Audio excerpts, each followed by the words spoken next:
Hey, Habs Nation! With the NHL's Four Nations face-off set to begin, general managers across the league are still busy behind the scenes, and Kent Hughes is no exception. The Montreal Canadiens find themselves in a tricky spot, 6 points back from a playoff spot, struggling to regain their early January momentum, and now staring down some big decisions as the March 7th trade deadline approaches. The big question: do the Habs go all in and try to push for the postseason, or do they continue their rebuild and cash in on expiring contracts? According to Elliot Friedman and Kyle Bukauskas on the 32 Thoughts podcast, Montreal is likely leaning toward the latter. The Canadiens have several pending unrestricted free agents, and if recent history is any indication, they could turn those assets into valuable future pieces. Among the names generating interest are David Savard, Joel Armia, Jake Evans, and Christian Dvorak. Savard, in particular, is drawing attention from playoff contenders in need of a rugged, shutdown defenseman.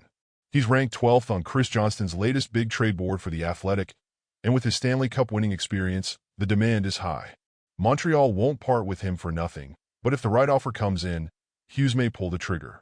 Meanwhile, Evans and Armia have also been subjects of trade inquiries. Evans is having a solid season at the perfect time, and with a manageable $1.7 million cap hit, he could be an attractive depth addition for a playoff-bound team. Armia's market is less certain, but there are teams interested in his size and two-way play. That said, Hughes isn't in fire sale mode. Montreal will only move these players if the return is worthwhile.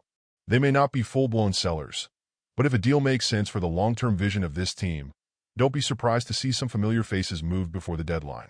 As the Habs look to balance future assets with a competitive edge, all eyes will be on the team's front office in the coming weeks. Will Montreal make a splash or play it safe? The clock is ticking, and the next few weeks could shape the team's trajectory for years to come. Go Habs!